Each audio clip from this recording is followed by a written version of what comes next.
कांवड़ यात्रा शुरू हो चुकी है और इस वक्त लाखों कांवड़ियों के लगातार मूवमेंट है और मेरठ जोन ऐसा जोन है जहां से कई अलग अलग लोकेशन पर कांवड़ यात्रा के लिए कांवड़ यात्री और कांवड़िए जाते हैं। इस पूरे रेंज पर किस तरह की सुरक्षा व्यवस्था का इंतजाम है और किस तरह से कानून व्यवस्था को लेकर क्या तैयारियां की गई हैं, इस पर बातचीत करने के लिए डीआईजी मेरठ रेंज कलानिधि नैथानी इस वक्त हमारे साथ है। सर, किस तरह के अरेंजमेंट्स हैं और क्योंकि आपका एरिया काफ़ी बड़ा है और यहाँ से कई मूवमेंट होती हैं। देखिए, श्रावण मास प्रारंभ हो चुका है, सभी को शुभकामनाएं। ये मेरठ रेंज जो है, यहाँ पर कई प्रमुख अधिष्ठान हैं, जैसे पूरा महादेव है बागपत में, जहाँ करोड़ों की संख्या में इस श्रावण मास में श्रद्धालु जाते हैं। इसके अलावा औगड़नाथ महादेव मंदिर मेरठ में, अम्बकेश्वर महादेव मंदिर आहार बुलंदशहर में और ब्रजघाट जो कि हमारा हापुड़ में है, यहाँ से कई श्रद्धालु आकर के जल उठाते हैं और अपने अपने शिवालयों की तरफ आगे बढ़ते हैं। और इसे एनसीआर के भी पास है, तो यहाँ दिल्ली, हरियाणा, राजस्थान से भी कई लोग आते हैं जो यहाँ से गुजरते हैं, हरिद्वार जाते हैं, वहाँ से जल उठाते हैं और वापस भी जाते हैं।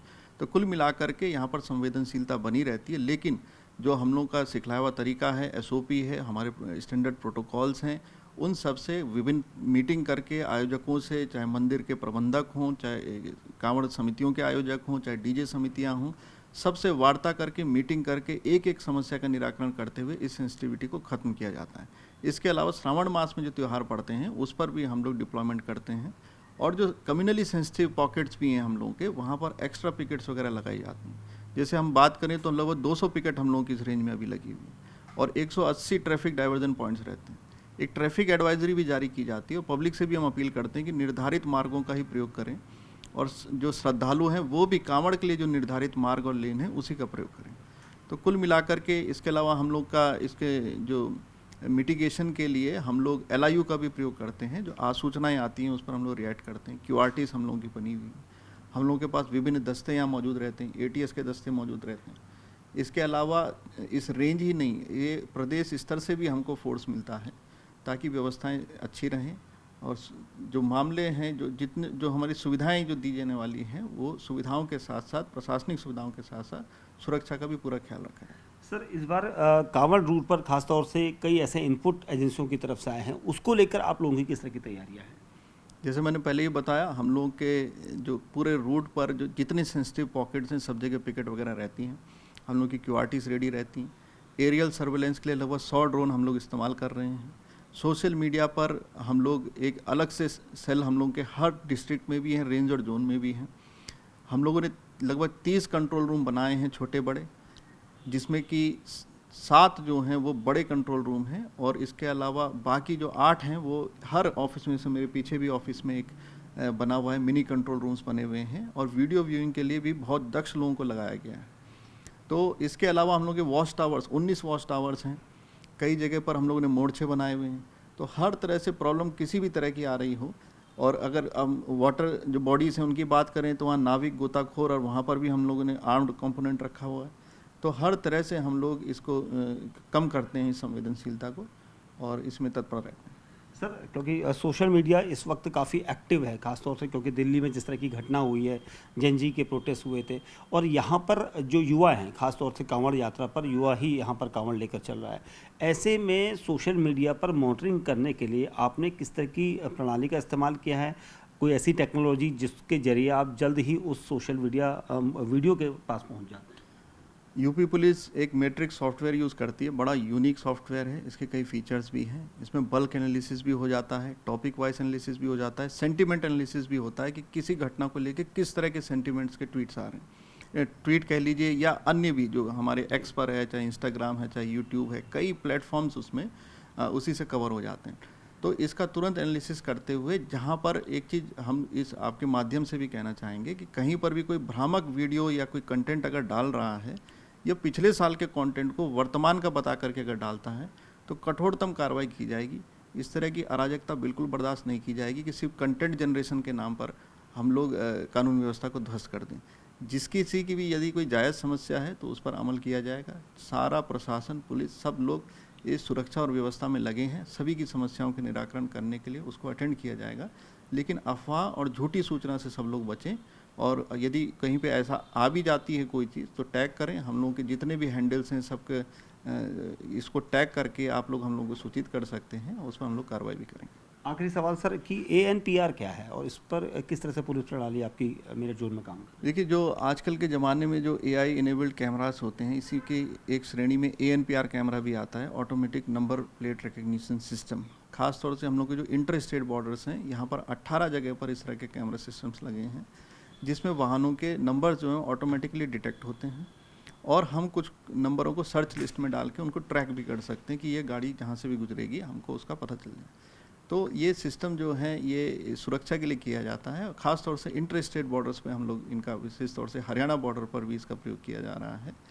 और इनको हम लोग यूज़ करते हैं अन्य कैमरे के साथ, जैसे अन्य कैमरे जैसे हम लोग का IP बेस्ड कैमरे, पीछे जो स्क्रीन है सारे IP कैमरे हैं, इनको कहीं से भी हम एक्सेस कर सकते हैं। तो रेंज के लगभग 100 कैमरे इसी ऑफिस में, चाहे वो बुलंदशहर हो, बागपत हो, हापुड़ हो और मेरठ हो, यहीं से ट्रैक होता है। बगल में नक्शा लगा है, उस पर उसके टैगिंग भी की जाती है। तो किसी भी तरह की समस्या, चाहे वो ट्रैफिक संबंधित हो या कानून व्यवस्था संबंधित हो, वो इन्हीं मिनी कंट्रोल रूम से, इन्हीं ANPR कैमराज से, इन्हीं IP बेस्ड कैमराज से, और जो पुराने हमारे ट्रेडिशनल कैमरे हैं, एक ऑपरेशन दृष्टि उत्तर प्रदेश में चलाया गया था, त्रिनेत्र चलाया गया था, ऑपरेशन त्रिनेत्र, उसमें 30,000 कैमरे वो अलग से लगे हुए हैं। तो एक पूरा नेटवर्क है सर्विलेंस का, और जैसे मैंने पहले भी कहा, एरियल सर्विलेंस के लिए हम लोग ड्रोन का प्रयोग करते हैं। कांवड़ यात्रा पर मेरठ रेंज में किस तरह की सुरक्षा व्यवस्था है, किस तरह से तीसरी आंख यानी CCTV से नज़र रखी जा रही है, इस पर बातचीत करने के लिए जिले के कप्तान हमारे साथ हैं अविनाश पांडे जी। सर, किस तरह के अरेंजमेंट्स हैं और किस तरह से फोर्स है या फिर CCTV के जरिए कैसे मॉनिटरिंग हो रही है? देखिए, पिछली साल तक जो भी व्यवस्थाएं पुलिस की रहती थी, जो जोनल सेक्टर सब सेक्टर्स में डिवाइड करके, प्लस जो वॉलंटियर्स की ड्यूटी है, प्लस जो ट्रैफिक की ड्यूटी है, वो सब तो लगाई ही गई है। उसके साथ में जो हमारी पिछली बार की सीखें हैं, जो लर्निंग्स हैं, उनको भी हम लोगों ने इनकॉर्पोरेट किया है। और ये जो हाईटेक ICCC है, integrated command and control room, उसकी स्थापना की गई है। इसमें आप देख रहे हैं कि सभी विभागों के लोग यहाँ पर बैठे हुए हैं। इसमें ना केवल हम लोग CCTV को वॉच करते हैं, लगभग 1500 के लगभग CCTV कांवड़ मार्गों पर लगाए गए हैं, जिसमें से 420 से ऊपर, 426 के ऊपर हमारे स्मार्ट कैमराज भी लगे हुए हैं।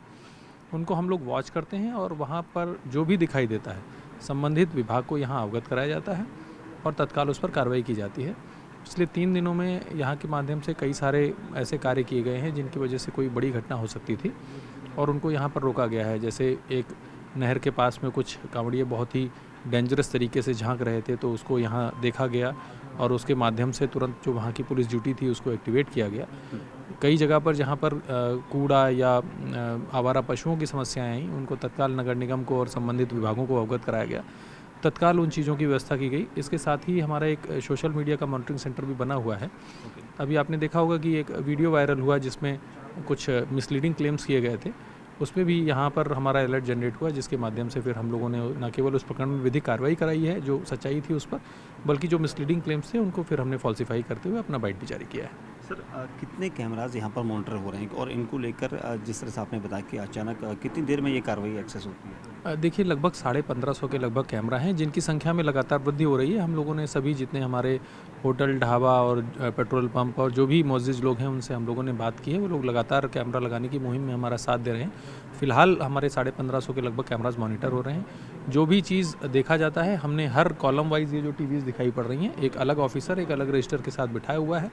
उनको पता है कि पीछे जो सभी विभागों के अधिकारी बैठे हैं, हमारे एक प्रशासन के नोडल और SP ट्रैफिक साहब यहाँ के नोडल अधिकारी हैं, तत्काल उस विभाग को अवगत कराया जाता है। और जो अभी तक हमारी कार्रवाई हुई है, जो हमारा रिस्पांस टाइम है यहाँ से चीज़ें कराने का, वो अंडर 3 मिनट्स का रहा है। सर, थोड़ा सा अगर हमारे दर्शकों को बताएं कि आपने एक बताया था कि एक मैट्रिक्स एक नई चीज़ आपने देखी है, क्योंकि उससे आप सोशल मीडिया मॉनिटरिंग पर खास तौर से नज़र रख रहे हैं, तो उसको थोड़ा सा समझाएं सर कि कैसे लोगों तक आप कैसे वायरल वीडियोज़ की पहचान कर रहे हैं। देखिए, सोशल मीडिया आजकल के ज़माने में जैसा कि आप देख रहे हैं कि न केवल सही सूचना देने का बल्कि अफवाहें फैलाने का भी एक बड़ा माध्यम बन चुका है। एक छोटा सा वीडियो जो 5 सेकंड या 10 सेकंड का कोई वीडियो होगा, उसको काट छांट कर अलग कॉन्टेक्स्ट देकर, जबकि हो सकता है कि उसके पीछे घंटों की कोई बात रही हो, उसको नहीं दिखाया जाता है।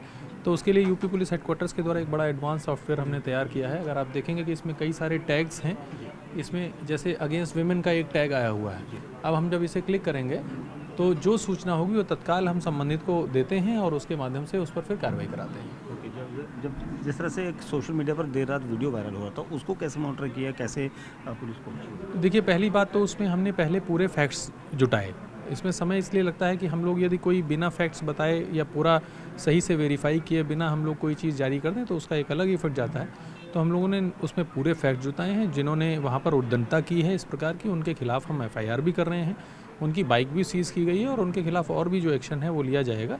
जो यहाँ सोशल मीडिया सेंटर है, पहले संबंधित थाने से संबंधित जो हमारे सेक्टर के लोग हैं, जोन के लोग हैं, उनसे वेरिफिकेशन किया जाता है, फिर हम लोगों को अवगत कराया जाता है, फिर उसमें तत्काल हम लोग जो जितना जल्दी से जल्दी हो सकता है उतना जल्दी रिस्पॉन्स देते हैं। तो कुल मिला के ये कहा जा सकता है कि आने वाले जो लास्ट के 4-5 दिन होंगे उन दिनों पुलिस के पास काफ़ी ज़्यादा लोड होगा, क्योंकि तब कांवड़ियों की भीड़ ज़्यादा हो जाती है सुरक्षा को लेकर, क्योंकि कई इनपुट भी ऐसे मिले हैं कि इस बार कांवड़ियों के भेष में कुछ उपद्रव कर सकते हैं। जी, लगातार ये इंटेलिजेंस इनपुट्स आ रहे हैं और जो वेस्टर्न यूपी में और NCR में और आसपास के राज्यों में जो हमारे शत्रु राष्ट्र के सपोर्टेड टेररिस्ट मॉड्यूल्स हैं, उनके द्वारा जो नेफारियस डिज़ाइंस हैं उनके लगातार इनपुट्स आ रहे हैं, उसको लेकर भी हम लोग सतर्क हैं। और इसीलिए सोशल मीडिया के बारे में मेरी जितने भी इन्फ्लुएंसर्स हैं, जितने भी सोशल मीडिया चैनल्स हैं, उनसे भी एक बड़ी रिक्वेस्ट है कि जो भी चीज़ हो उसे वेरीफाई करके हमारा आधिकारिक वर्जन लेकर जो सत्यता है उसकी जांच पड़ताल कर ग्राउंड रिपोर्टिंग करिए, उसको चलाएं और किन्हीं भी चीज़ों को हम लोग ऐसा ना मैग्नीफाई करें जिससे कि कानून व्यवस्था की स्थिति पर ख़राब असर पड़े। बाकी हमारी जो इनपुट्स हैं टेरर रिलेटेड, उसके लिए हमारी ATS की टीमें और सादे वस्त्र में हमारी इंटेलिजेंस की टीमें लगातार कार्य कर रही हैं। हमारा साइबर सेल भी इसमें लगातार वॉच कर रहा है। अभी 2 मामले हमारे सामने ऐसे आए थे, उसमें हम लोगों ने कार्रवाई भी की है और हम लोग लगातार सतर्क हैं और आप लोगों का भी सहयोग अपेक्षित है। कांवड़ रूट के दौरान के कुछ वीडियो सोशल मीडिया पर वायरल होते हैं, तो उन पर कैसे काबू पाया जा सके, कैसे उस वीडियोस तक जाया जाए, इसको लेकर मेरठ पुलिस ने कई सारे ऐसे सोशल साइट्स पर नज़र रखने के लिए कई ऐसे सिस्टम बनाए हैं। यहाँ पर मैं आपको दिखाऊंगा जो ये पूरा रूट, अगर आप कोई वायरल वीडियो अगर सोशल मीडिया पर एक्टिव होता है तो उसको यहाँ पर रोकने के लिए, देखने के लिए एक मैट्रिक्स एक साइट से यहाँ पर आप देखेंगे यूपी पुलिस की ये पूरी matrix social media monitoring listening tool है। इस टूल का इस्तेमाल यहाँ पर किया जाता है तब अगर वायरल वीडियो है, क्योंकि उस वीडियो तक पहुँचने के लिए पुलिस के पास तकरीबन 1200 से ज़्यादा कीवर्ड हैं, कीवर्ड जिनका इस्तेमाल यहाँ पर होता है। अगर कोई वीडियो वायरल करता है तो उसके जो टैग लगाए जाते हैं उसमें कोई ना कोई कीवर्ड ऐसा है जो यहाँ पर आ जाता है। उसके बाद 3 से 4 मिनट के दौरान ही या कुछ देर बाद ही उस वायरल वीडियो की पहचान हो जाती है, उसका IP एड्रेस निकल जाता है कि कहाँ से ये पोस्ट हुआ है, अपलोड हुआ है। उसके बाद पुलिस उस तक पहुँच जाती है। ये ऐसी टेक्नोलॉजी है जो वायरल वीडियोस को ख़ास तौर से, क्योंकि वायरल वीडियोस का सामना करना बहुत मुश्किल होता है, उस तक पहुँचना मुश्किल होता है, इसलिए मेरठ पुलिस ने इस खास तरह की तकनीक का इस्तेमाल किया है और उस पर 24 घंटे नज़र रखी जाती है। और इसीलिए यहाँ पर ये देखेंगे आपको, ये दूसरी जो चीज़ है वो यहाँ पर आपको दिखाई दे रही है, ये रूरल एरियाज़ के रूट्स हैं। रूरल एरियाज़ में अक्सर रूट्स के दौरान कौन कहाँ से आएगा इसको लेकर यहाँ पर मॉनिटरिंग की जा रही है। और ये सब इसलिए क्योंकि कांवड़ यात्रा में सकुशल कांवड़ यात्री जो है, कांवड़ रूट या फिर कांवड़ ये सब सुरक्षित रूप से जा सके, आ सके, और उनके ऊपर पूरी नज़र यहाँ पर रखी जा रही है। और इसलिए इस तरह के सारी मॉनिटरिंग सेल को यहाँ पर कंट्रोल रूम के जरिए ऑपरेट किया जा रहा है। कांवड़ यात्रा पर नज़र रखने के लिए मेरठ पुलिस ने पूरे मेरठ रूट पर कई कैमरे लगाए हुए हैं और इन CCTV कैमरा फुटेज का जो एक कमांड कंट्रोल रूम है वो उस जगह पर इस वक्त न्यूज़ 18 इंडिया की टीम है, हम आपको दिखा रहे हैं ये कंट्रोल रूम जिसके जरिए पूरे कांवड़ रूट पर नज़र रखी जा रही है। अगर कांवड़ रूट के दौरान कहीं पर भी कुछ होता है तो तुरंत ही यहाँ से मैसेज पास किया जाता है, उसके बाद उस लोकेशन पर ट्रेस किया जाता है। कई जगह पर आप देखेंगे, अगर यहाँ ये चौक है, इस चौक पर अगर कुछ होता है या इस जगह पर कुछ होता है तो वहाँ पर फोकस करके मॉनिटरिंग टीम तुरंत ही वहाँ पर तैनात पुलिसकर्मियों को मैसेज भेजती है, उसके बाद आगे की कार्रवाई की जाती है। कंट्रोल रूम के जरिए तकरीबन 1500 कैमरे हैं और यहाँ पर आपको 147 कैमरा का जो फुटेज है वो यहाँ पर मॉनिटर हो रहा है। तकरीबन 155 कैमरा फुटेज इस कमांड कंट्रोल रूम में इस वक्त नज़र आएंगे। और सबसे अहम चीज़ ये कि कहीं पर भी कोई घटना होती है उसको लेकर मेरठ पुलिस सतर्क है और इसीलिए आप देखेंगे मॉनिटरिंग टीम जो यहाँ पर आपको दिखाई दे रही है हर एक फुटेज पर यहाँ पर नज़र रखते हैं, उसका डेटा यहाँ पर लिखा जाता है कि किस तरह से कहाँ पर का मैसेज पास हुआ है, किस जगह से अगर कोई घटना होती है उसको लेकर यहाँ पर तुरंत ही रिपोर्ट तय की जाती है और इसको लेकर जो जोन के अधिकारी हैं वो सब लगातार 24 घंटे नज़र रख रहे हैं और उसको लेकर सिविक एजेंसीज़ को भी आप यहाँ पर देखेंगे। सिविक एजेंसीज़ इस कंट्रोल रूम में हैं क्योंकि केंद्रीय कमांड कंट्रोल रूम है मेरठ का, और ये सिविक एजेंसीज़ के लोग भी यहाँ पर अगर रास्ते में कहीं पर भी चाहे पानी या फिर बिजली या इस तरह के पोल गिरते हैं या पानी फैलता है तो उसको लेकर पीछे जो सिविक एजेंसीज़ के अधिकारी हैं वो भी तुरंत ही मैसेज पर एक्शन लेते हैं और उसके बाद उस रूट को क्लियर किया जाता है। तो ये कमांड सेंटर जो मेरठ का है, और मैं आपको दिखा दूं, आपका मेरठ जनपद के आसपास के प्रमुख जो कांवड़ और ट्रैफिक रूट है वो ये सारे NH-58 है, कांवड़ मार्ग है, दिल्ली मेरठ दौराला हरिद्वार, और जो यहाँ पर दूसरा यातायात मार्ग है, तीसरा आप मार्ग देखिए NH-334 भी है इनके पास। तो ऐसे ये जितने रूट हैं ये सब मेरठ से होकर ही जाते हैं। आपको हरिद्वार से आते हुए मेरठ, और मेरठ से दिल्ली, और दिल्ली से बुलंदशहर, मेरठ से ही बुलंदशहर। तो ऐसे रूट पर नज़र रखने के लिए इस कमांड कंट्रोल रूम की पूरी सहायता से यहाँ पर एक एक पल की नज़र रखी जा रही है ताकि सुरक्षित रूप से कांवड़ यात्रा को सुगम बनाया जा सके। कैमरामैन नसीब सिंह के साथ दीपक बिस्टू, न्यूज़ 18 इंडिया, मेरठ, उत्तर प्रदेश।